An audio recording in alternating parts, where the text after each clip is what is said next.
Hello, my name is Jordan Anderson, and I'm going to talk to you about the reproductive system. So to start, I'm going to talk about the feedback loops in the non-gravid female reproductive system. And this is also called the menstrual cycle. And this is involved in female humans, and it is how they produce their gametes. And this this cycle averages about 28 days.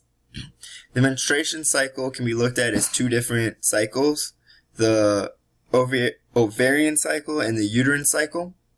And the ovarian cycle begins with the follicular phase, which in this period follicular growth occurs in the ovary, and this lasts about 10 to 21 days. And then afterwards, ovulation is when the follicles, one or more of them, have ripened, and this causes the ovary to release an oocyte.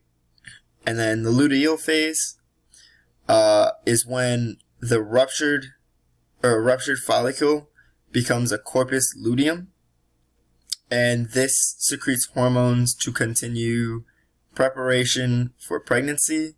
And if there is no pregnancy, then the corpus luteum ceases to function after 2 weeks.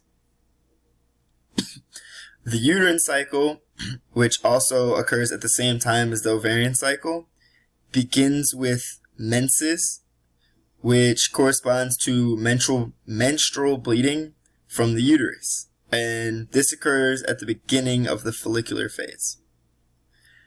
Then the next phase is the proliferative phase, which corresponds with the latter part of the follicular phase.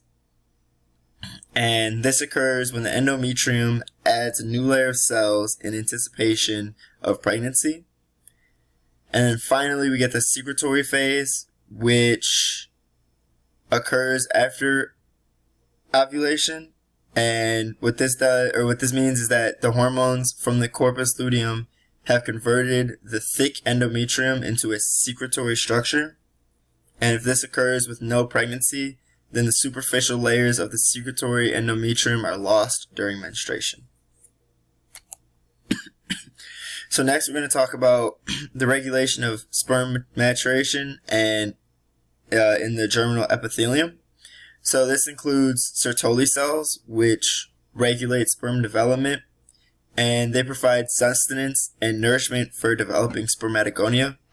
And they manufacture and secrete proteins that have different roles, from hormone inhibition and activation to growth factors, enzymes, and androgen binding protein, or ABP.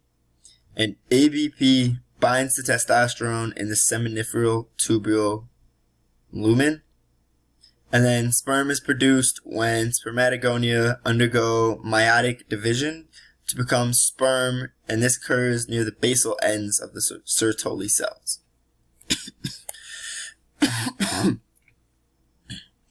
And then next we'll talk about hormonal control of implantation and early embryonic development. So this has to do with the sex response cycle, and this begins with the excitement phase.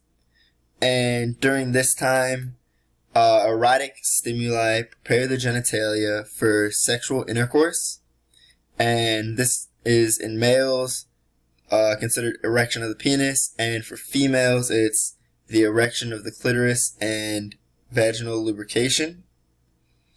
And the next phase is considered the plateau phase, and this occurs when this happens, the excitement from the excitement, or the stimuli from the excitement cells, or excitement phase,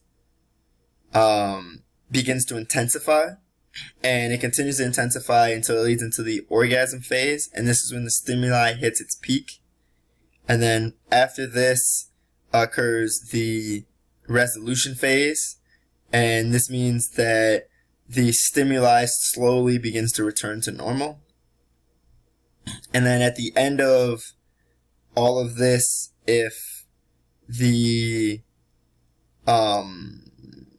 sperm cells reach the egg cell, then pregnancy may begin. And then the next part is determination of gender and genes versus hormones. So gonads are produced, and they produce gonads are organs that produce gametes, and gametes are egg and sperm cells which create the new life.